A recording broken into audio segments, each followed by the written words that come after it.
Zoo Wee Mama. We've got a new season coming out, a bunch of new cards with some wild and crazy abilities, and I'm going to give you my thoughts on these cards and if they're worth trying to pick up with collector's tokens or spotlight caches, or if you should maybe think about skipping them and just picking them up later when it's more convenient. So, to start off, we've got Elsa Bloodstone.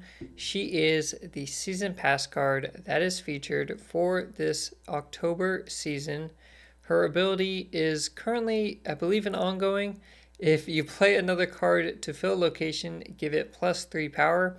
Now, Data Mine did not have this as an ongoing or on reveal location or anything, but the preview video that Second Dinner released did have it showing as an ongoing ability. Okay, so it may be vulnerable to Rogue or Enchantress, but regardless, I think Elsa Bloodstone is very strong. I think she is probably going to be the strongest card that comes out during the month of October, which is good if you plan to buy the Season Pass because she's the Season Pass card. It's bad if you don't plan to buy the Season Pass because she's the Season Pass card. Now, the reason I think she's so strong is because she can give +3 power multiple times. Okay, Forge was recently buffed. He is a 2/1 that will give +3 power to the next card you play. And after he got buffed, he saw a ton of play. He was in some very strong and popular decks. And Elsa Bloodstone can give that same +3 power, but more than once. Okay, she's a 2/2. She has better stats than Forge herself. And she can also pop that +3 power more than once. And so even if you only fill 2 locations during a game, that's +6. In addition to her already base power of 2, that makes her a 2/8. And if you fill 3 locations, she could essentially be a 2-cost 11 powered card. That is bonkers, okay? She is insane, even if you're not using something like Kitty Pryde to get multiple procs of and get that +3 power multiple times. Even if you just fill 2 or 3 locations as normal, which a ton of decks can do. I mean, Sarah Control does that, Silver Surfer does that, Patriot, Kazoo. There's tons of decks that can do things to fill locations up by the end of the game, and she's just going to pay off. She's just going to pay off. 2-cost 8 power or 2-cost 11 powered card. That's insane. So I think she's going to be really strong. I think definitely worth getting if you do buy some season passes. I would definitely try to pick her up. I think she'll kind of be a staple for a long time. Okay, she'll always be kind of in the meta, have some archetype going on.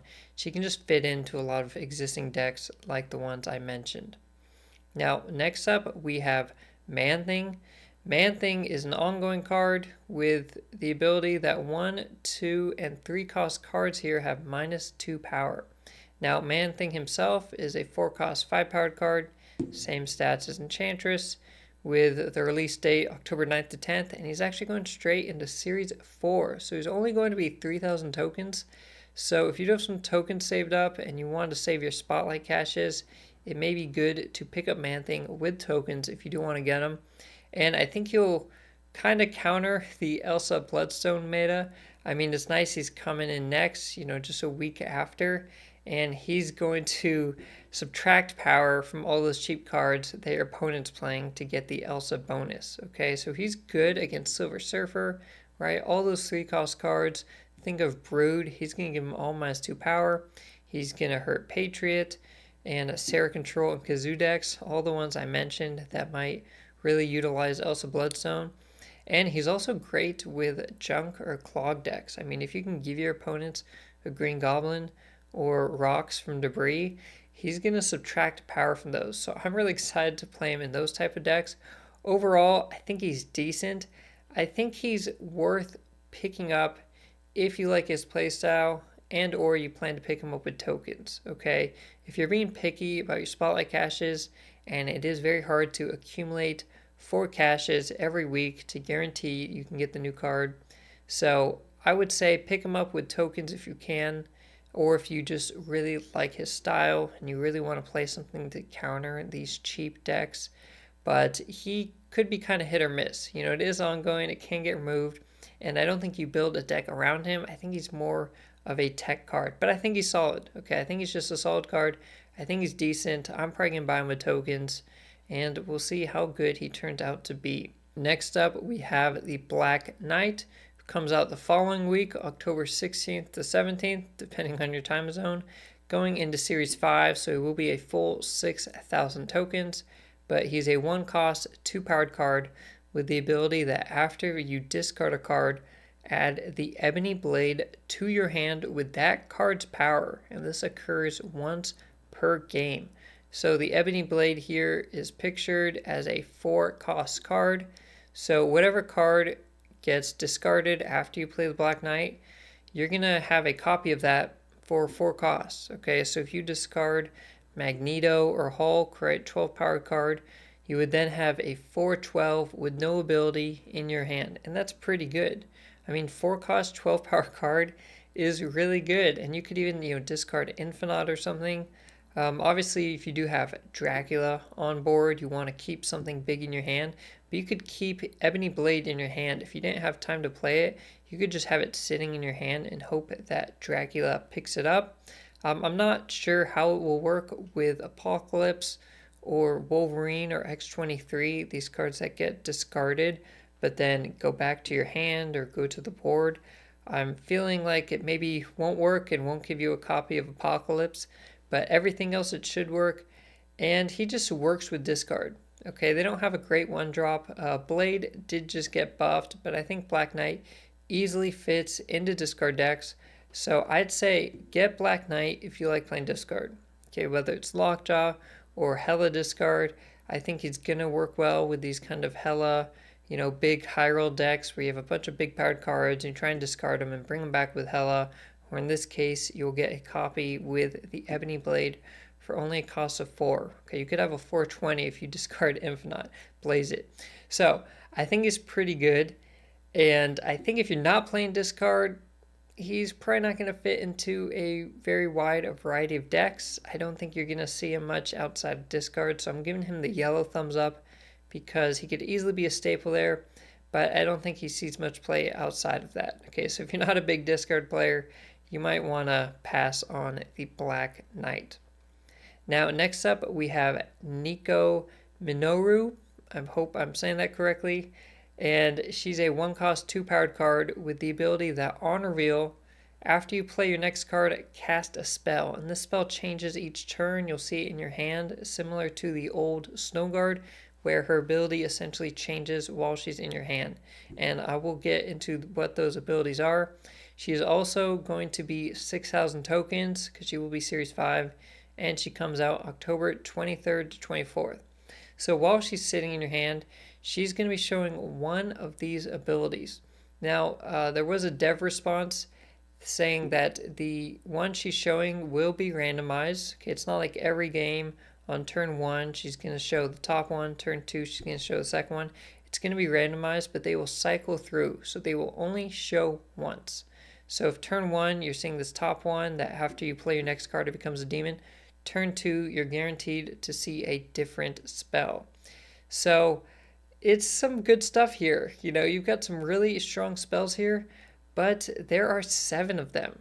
Okay, you cannot guarantee you're going to get the one you really want when you need her, right? She's going to be kind of sitting in your hand, and you maybe have to wait for a specific one you want, and she does only cost 1, but still it's kind of a big investment to be able to just hold out and play that one energy when you need it. Also, she's got 7 here. If you're in a 6-turn game, the one you're looking for just may not occur. Okay, if you're only looking for one spell, you just may not see it that game. So for Nico, I think she's decent. 1 cost is very cheap, and some of her spells are very strong, as you read on the last slide there. But I think she's going to be a bit inconsistent. Okay, you just cannot reliably predict when you will get the spell that you want. So I'm actually giving her a thumbs down.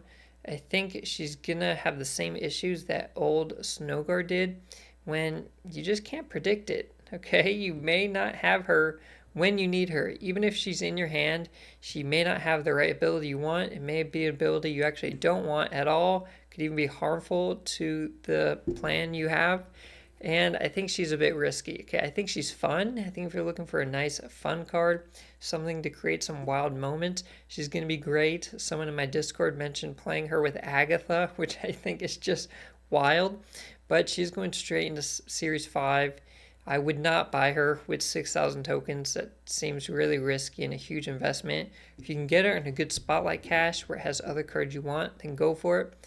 But I'm going to say she's maybe the riskiest card to pick up for the month of October. Now, lastly, we have Werewolf by Night. He is a 3-cost, 3-powered card coming out October 30th to 31st. That's Halloween. No surprise there. He's also going into Series 5, so we have a lot of Series 5 cards this month. Only Man-Thing is going straight into Series 4. So Werewolf by Night will be 6,000 tokens if you decide to get him with tokens. His ability is after you play an on-reveal card at another location, move there and gain +2 power. So this is very strong. First of all, he's a 3-cost card, so that means he can work with Silver Surfer, and he synergizes with on-reveal cards. Silver Surfer is an on-reveal, and Silver Surfer decks use a lot of on-reveal. They can often have Killmonger, Polaris, Spider-Man, Brood, and more. So I think Werewolf by Night is going to be pretty strong. I mean, move him once, he's a 3-5, that's decent. Move him twice, he's a 3-7. Okay, so now we're getting just great value out of his power. And he technically has no cap. If you can move him a bunch, you can keep getting +2. And you can move him with 1-cost cards, with 2-cost cards. He can power up Kraven. He's great to play on top of Angela and then move away for space. Maybe he even synergizes with Elsa Bloodstone if you can move him into a location to fill it up and then move him out and you create more space that way. We'll have to see exactly where he finds a home. I think Silver Surfer is an obvious place for him, and you just add in a few more on-reveal cards. But I think he's pretty strong. You know, just being able to trigger with on-reveal, there's so many on-reveal cards at all costs, so many archetypes have a ton of on-reveal, so I think he can just fit into a huge variety of decks. I think there might be some crazy combos that pop up, like with Kraven or something, like I mentioned, where you really just abuse his power gain. So we'll have to see where he ends up, and with Ghost Spider even, right? She moves him and his on-reveal. So I don't know. There's crazy stuff that could happen. We'll have to see what decks he finds his home in. But I think a 3-3 is a great stat line. Anything that works with Surfer has great potential. And I think he's just worth picking up. I think he's going to be one of the strongest cards that we see. So overall, that is my review of all these cards for October. I think overall they're pretty strong. Maybe not at the same power level as the new cards we saw in September. I mean, besides Nirvana, all of these September cards really dominated the meta. You know, they really changed things and changed which decks are good and why. And so I think Elsa's an easy win. I think Werewolf by Night will be pretty standard in a few different decks. Man-Thing and Black Knight will be pretty good, maybe a bit more limited in the archetypes that they fit in. And then Nico's a wild card. You know, she could surprise me and be, you know, really good, and I'm just really underestimating her. That's very possible. But I just don't like cards that are a bit unpredictable, and you cannot reliably get them off the way you want it. So let me know in the comments down below which of these cards you are most excited for, and if you think I got any of these predictions wrong and I'm really overestimating or underestimating some of these cards, and I'll see you next time.